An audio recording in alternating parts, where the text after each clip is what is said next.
Hi, and welcome to Plancorp's InspireHer interview series, where we talk to real people about their finances to debunk the long-held belief that women shouldn't talk about money while improving financial literacy for women everywhere.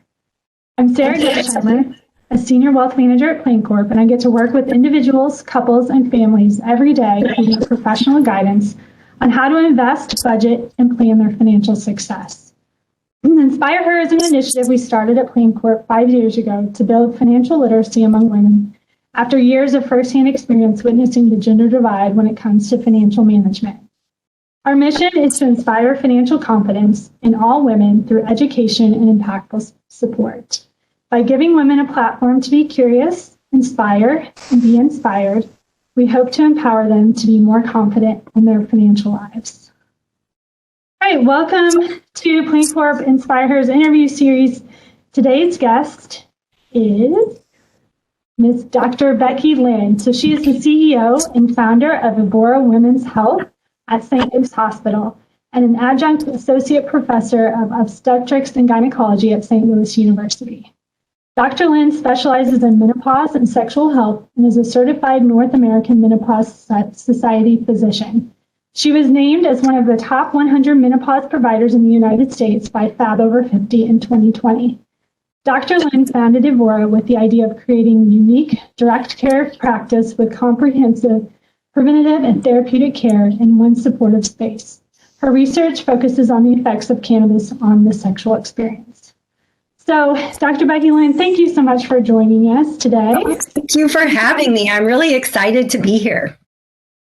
Good. So, before we dive in, I always like to ask, a seemingly random question to give listeners some insight, find out a little bit more about you. So, if you could go back in time for one day, which day would you choose and why? Yeah. So I have to cheat a little and say you gave me the question in advance, so I did have time to think about it. And it was actually a hard question, but I came up with, it's probably one of my proudest moments. I did an Ironman triathlon in Copenhagen, Denmark. And it sounds awful to go that long, took 12 hours to complete, but that was one of the best days of my life when I crossed that finish line and I could say I did it. I felt amazing. So that's the one day of my life I'd love to go back to. It was just so much fun. Oh my gosh, I think I need to give you a round of applause. That is amazing. I can hardly run a 5K, so I commend you for that. That's great. So tell us a little bit more about yourself, where you're from, your line of work. Obviously, your bio told us a lot, but, share a little bit more about yourself. Yeah.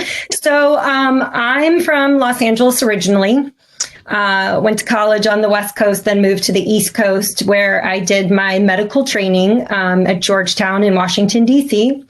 Met my husband in Washington, D.C. He's from Missouri. So when I went to go do my residency, I came to Missouri to WashU and did OBGYN because I've always loved women's health.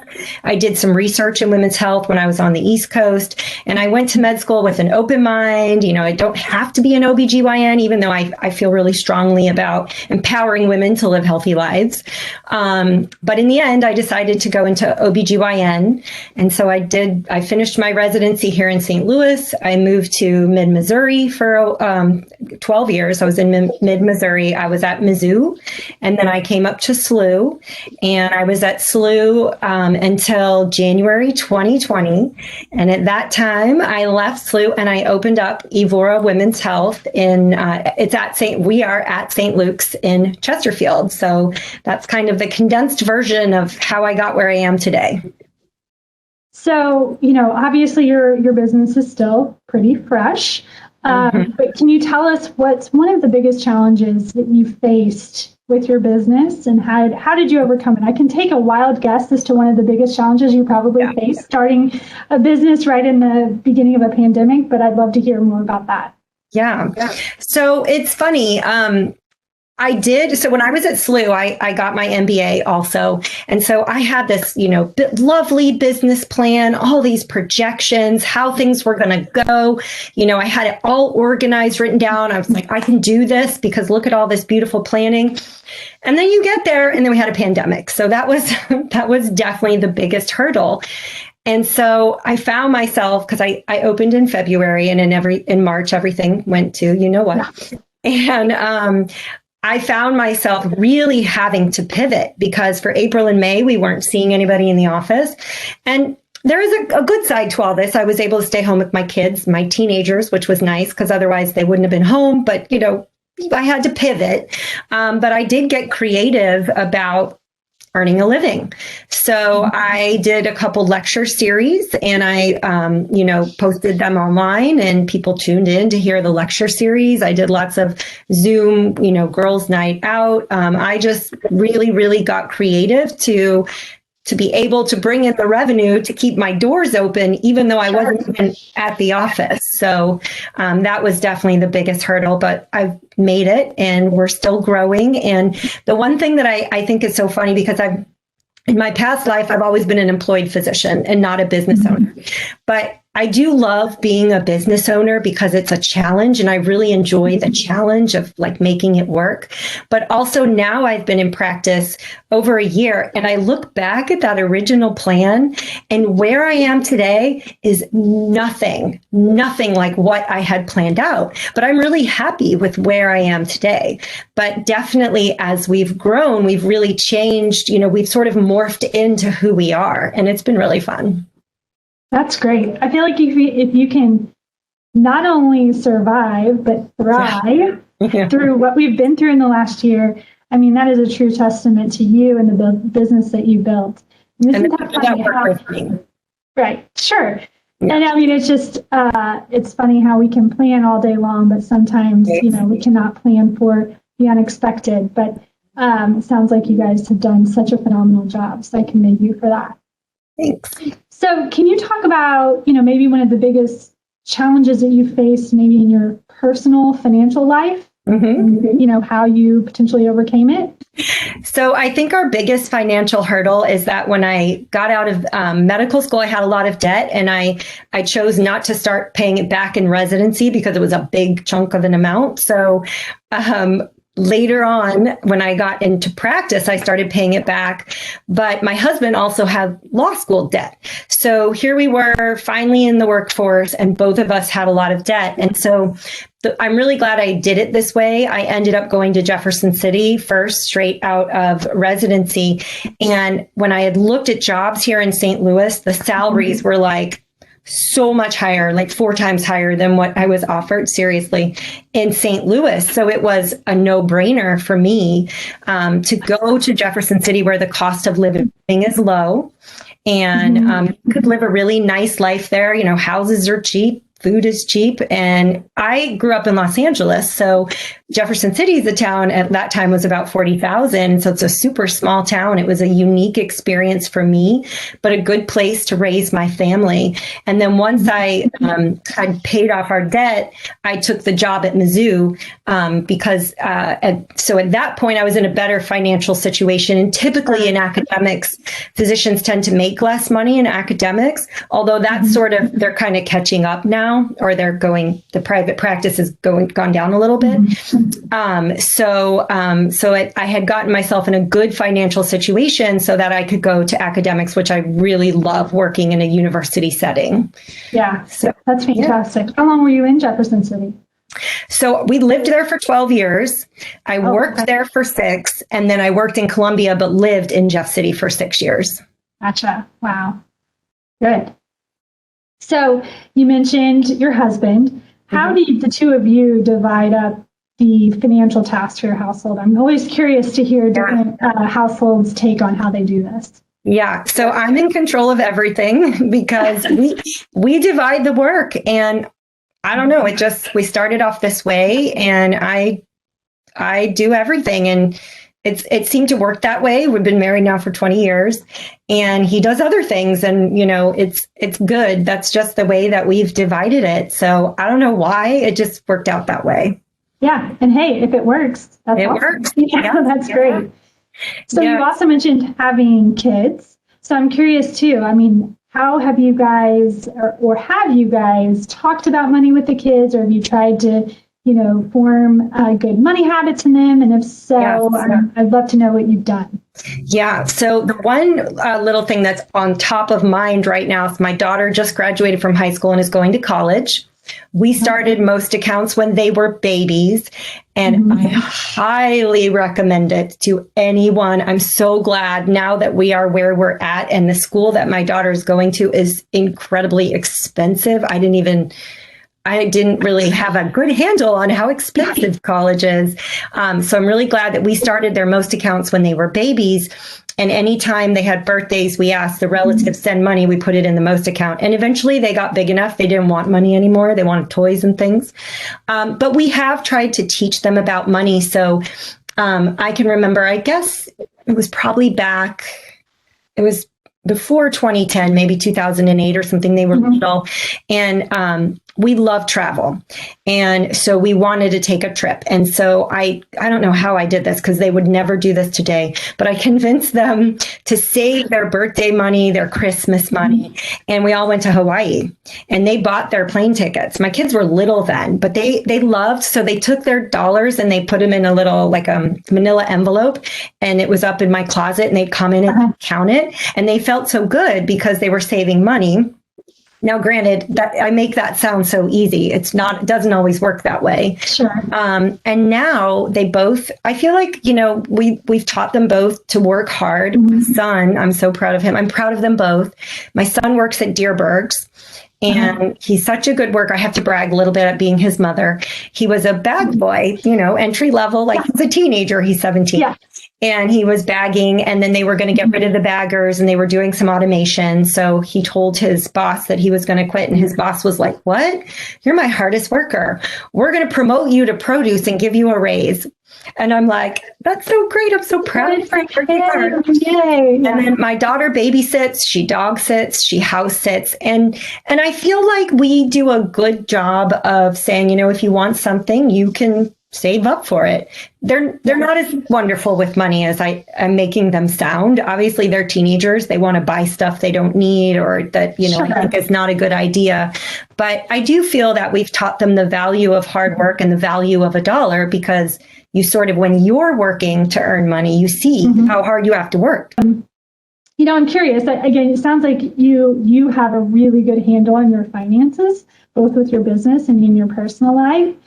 So you may not have anything to say for this one, but if, I guess, what would give you more confidence when it comes to your finances? What would give me more confidence? Well, I would say that starting a new business is a roller coaster ride. So even though, yes, my business is growing, we're a new business, and it takes, a good 3 years to build a practice. So what I find in my business, and I think this is just part of the growing process, is we'll have 1 week where we're so busy, everybody's calling, our schedule's packed. And then the next week, either everyone's canceling or they're not calling, and then I start to get nervous. And then the next week it's good again. So it's like this roller coaster ride. So what would give me more confidence is to get to that point where you're not having these big ups and downs, where it's just kind of steady. That would make me feel a lot better. Yeah. That is something I hear quite often especially from people who have gone from working, for an employer their whole life and having that steady paycheck. Stable paycheck, and then starting their own business, which often ends up being much more lucrative in the long run, but it's a lot more lumpy. And so that requires more planning. And, it's just, I can imagine a little nerve-wracking, especially in the beginning. So I like the term lumpy. That's a good way to describe it. How things come in, it's very lumpy. Yes, for sure. So I have one last question for you. Sure. If money was no object, what would you spend your time doing? Traveling. That's a no-brainer for me. I love travel. I love languages. I love other cultures. I love travel so much. Like, just in my past, like we've saved up money and spent a month in France, and we lived in a really small town. We did like a home swap once where we also went to France and stayed in somebody's house, and they came and lived in our house in Jefferson City. We got the long straw on that one. But so I already know I would travel the world. I would learn more languages. I would, if money was no object, I would just travel the world and meet new people who are different from who I am. So I'm curious, where's your favorite place? It sounds like maybe France, but where's your favorite place you've ever been? I think my favorite place was China, only because it was so different. I've been to China, I've been to Japan, and China is all in Chinese, whereas Japan, everything's in English and Japanese, and people speak English. But when I was in China, I was in places where nobody spoke English, and it was such a unique experience. We'd go to a restaurant and you just look at the menu and you're like, I'll take that, because you have no idea what it is. A lot of times they had pictures, but some places didn't. I'm like, I hope that's a main dish and not a dessert, because I don't know what I ordered. But I thought that was really one of the most unique experiences that I've had. And I love Japan too. So I haven't been to like Thailand or Singapore or Hong Kong. I was supposed to go to Hong Kong last year for a conference, and of course that got canceled. Sure. So, hopefully at some point I'll get to go again. Yeah. That's amazing. That's traveling is definitely on my list too. And I've been a few places out of the country and definitely want to see more. So that's great. Hopefully you've instilled that travel bug in your kids too, and they'll want to join you in travels. Any last thoughts on any of this? Any other words of wisdom for anybody else that might be watching? I would say words of wisdom, and I'm sure everybody hears this from new business owners, is don't give up. Like, there's so many days when you're starting where you're like, oh, this is not going to work. But I'm so glad I did not give up, and I've just kept going. And I think it's important to be flexible and pivot. Like, if you're doing something and it's not working, to go the other route. I think that's it. And can I say a little bit about Evora?